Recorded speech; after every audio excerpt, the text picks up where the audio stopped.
I don't think there's a team that frustrates me more in the modern NBA than the Sacramento Kings. We were there. We were finally out of the gutter with this team after missing on draft pick after draft pick in the 2010s after selecting DeMarcus Cousins. They get De'Aaron Fox in 2017. They get Tyrese Haliburton in 2020. And this team is 3-7 to start off the year. They're at the bottom of the Western Conference, and I don't think there's a light at the end of the tunnel with them, which really upsets me because I loved watching De'Aaron Fox in Sacramento. I loved watching Tyrese Haliburton in Sacramento. And even when they shocked everybody and probably shouldn't have made this trade in hindsight, and maybe at the time we knew it as well, when they traded for Domantas Sabonis, gave up Tyrese Haliburton, I was still okay with it because the Sacramento Kings ended up making it to the playoffs in 2023. They lost in round number 1 to the Golden State Warriors in 7 games, but now that was 3 regular seasons ago. They ended up going 46-36 in 2024. They missed out on the playoffs. It was a tough Western Conference. Last year, everything went wrong. De'Aaron Fox said he was not signing an extension, so they traded him for 60 cents on the dollar to the San Antonio Spurs.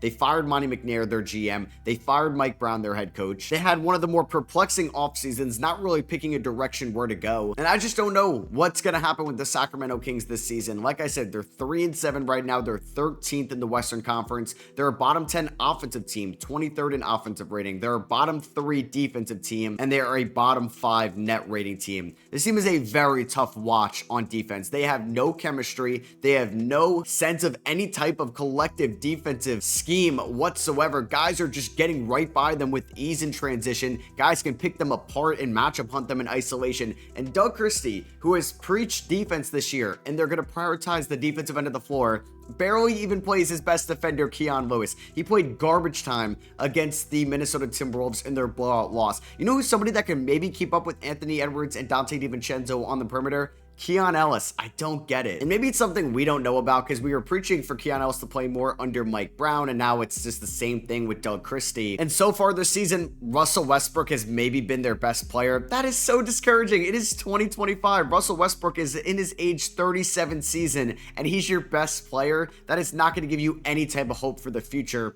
in the tough Western Conference that you're currently in. And I think the Sacramento Kings have played some fun games this year. They had a fun, entertaining opening night game against the Phoenix Suns. They lost by 4 in overtime. They beat the Jazz by 1. They lost by 6 to OKC. They lost by 4 to Denver. But like the fact that they gave up 127 points to the LA Lakers in a game in which LeBron James and Luka Doncic didn't play in. Austin Reeves had 51 points in this game. And if you go back and watch the defensive effort the Sacramento Kings gave in that game, it was abysmal. Austin Reeves was getting to the free throw line with ease. He was getting downhill. Nobody was picking him up in transition. And this team is headlined by a lot of guys that haven't really won much over the last few years. Zach LaVine was the headliner coming back in the De'Aaron Fox trade. He's been off to a fine scoring start this year. Actually, a really good scoring start, I should say. I should give him the credit. 25 points, 52% from the field, 43% from 3, 90% from the free throw line. So he has been extremely efficient, but his on-off numbers are not great. He's not really a ceiling raiser at this point in his career. I think we know that Zach LaVine can get you a bucket. He could be somebody that can just be an efficient three-point shooter,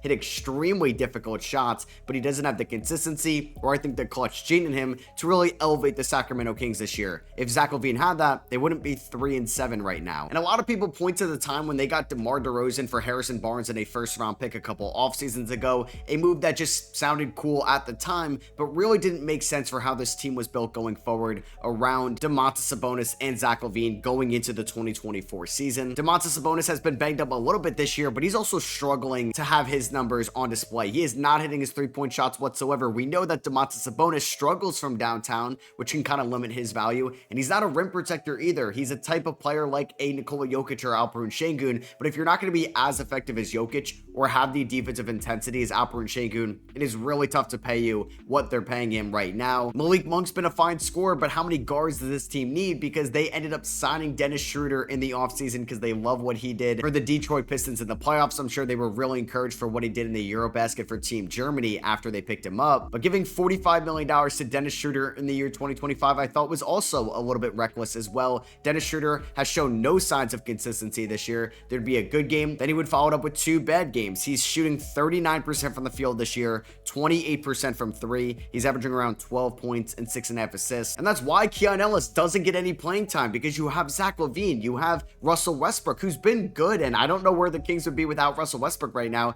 They didn't really need him going into the year because you have Malik Monk and Dennis Schroeder as well. Keon Ellis is barely playing. Their first round pick, the 13th overall pick in the 2024 draft, Devin Carter, is barely playing this year. He's appeared in 7 games, mostly garbage time, averaging 6 minutes a night. He's averaging 0.9 points per game. One of the very few players in the NBA averaging under 1 point per game that have at least played 7 minutes. And yeah, Devin Carter may not be good, but don't you want to figure that out? Last year, he was just thrown into the fire of a dysfunctional organization that fired their head coach, that traded their star player. He was recovering from a major shoulder surgery after getting drafted. So he didn't have a preseason. He didn't have a summer league. He didn't have a training camp. He had nothing to ramp up and was just thrown out there. So obviously, he was going to struggle in his rookie season. I thought he looked really good in the summer league, and I thought this guy could be a real contributor with Keon Ellis off the bench for Sacramento this year. Nope, they barely want to play him. This team does not have great front court depth, and that's why we're seeing a ton of Drew Eubanks this year in the absence of Keegan Murray, who's currently hurt right now, which is showing that it's a big loss for Sacramento. They just picked up Precious Achiuwa, who just got waived from the Miami Heat, and I think Precious is a good third-string center that can provide some defensive intensity. No, he's playing 18 minutes a night right now for the Sacramento Kings. They're playing Maxime right now, who they took in the second round. Dylan Cardwell was an undrafted free agent they to throw out there at the start of the year. Dario Saric is basically unplayable, who they traded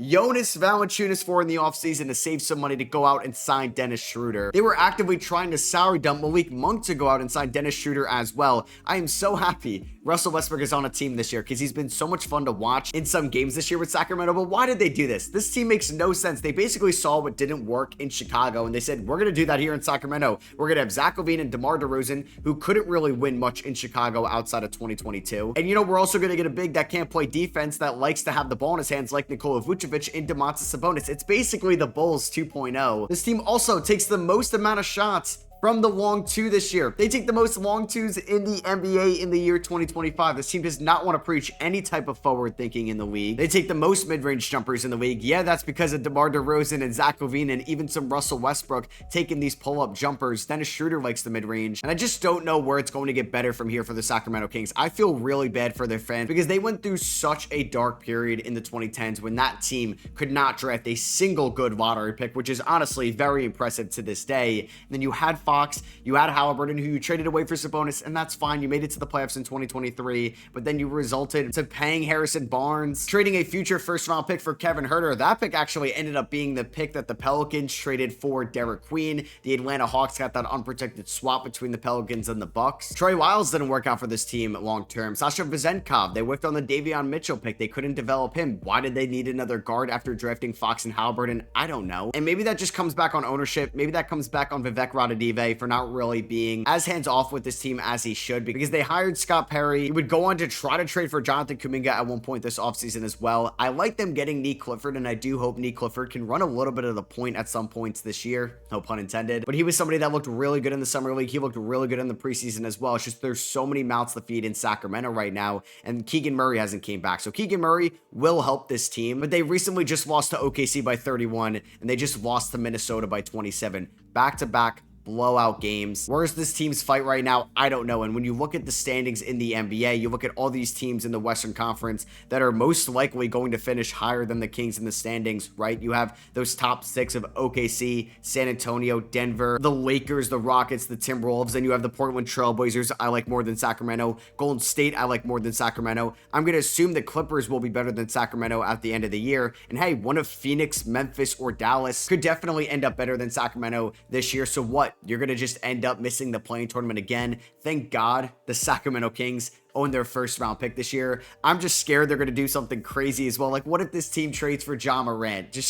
I don't know. I wouldn't put it past them. It's something they would make in the past. It's something Vivek has done in the past as well. And I do feel like we're heading that direction right now with the Sacramento Kings. Teams are also shooting 74% at the rim against them. That's the worst ranking in the NBA. And I don't know if that's going to get better. Keegan Murray's a good perimeter defender. Is he a good rim protector? No, you're not asking Keegan Murray to do all that. So you're stuck with kind of your rim protection defense of Drew Eubanks, rookies Dylan Cardwell and Maxime Reneau, and Domantas Sabonis this year. We saw a lineup at one point this year: Russell Westbrook, started at the power forward position in the year 2025. This isn't 2K. No, this is trying to win in the Western Conference with an expensive payroll a year after trading away your franchise star and you're trotting out Russell Westbrook at your power forward position. What are we doing? There's too many either non-shooters, non-help defenders out there, non-rim protectors. This is not a well-constructed basketball roster. I think they're going to have a lot of fun offensive games. I've enjoyed a lot of Kings offensive sets this year, but man, on defense, it is a tough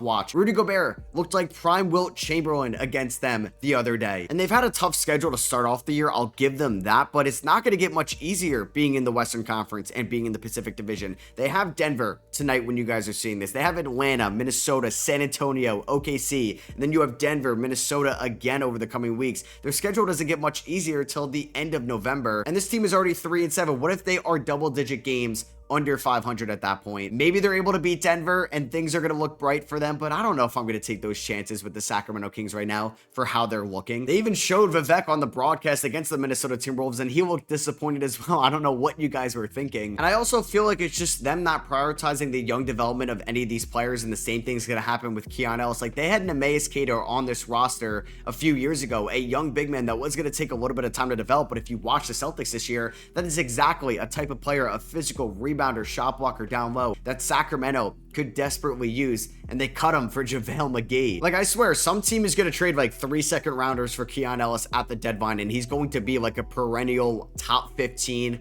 perimeter defensive guard in the NBA that's a solid enough 3-point shooter. Like, this guy's never going to build up any confidence in Sacramento if he has like the quickest leash out of anybody I've ever seen that actually has this defensive upside. That's just like goes back to what I said before. Doug Christie has wanted to preach defense this year, and you're not playing your best defensive player. He must be terrible in practice, because I don't know why they won't play Keon Ellis anymore. Like, Dennis Schroeder will go 1 of 16 from the field in their last 2 games against Minnesota and OKC, but then Keon Ellis will barely play in those games. Somebody that can maybe try to make Shea's life a little bit harder, or Anthony Edwards as well. I'm not sure if this team would actually trade one of its like main rotational guys this year. I'm glad they extended Keegan Murray before the season started, but like, I don't know if anybody's giving you a valuable asset for Zach LaVine, Domantas Sabonis, or DeMar DeRozan. We kind of know who these players are at this point. Maybe you could parlay Russell Westbrook into a couple second rounders because he might not be on your roster again next year. He could retire next year for all we know. They were trying to trade away Malik Monk in the offseason. Maybe that happens this year. Some team could definitely benefit from his shot creation at the 2-guard position. So yeah, I would love to know what you guys think about the Sacramento Kings. Do you think I'm being too harsh on them? You can let me know down below. I just want this team to succeed. I feel really bad for their fans, so I'm kind of frustrated about their start of the season.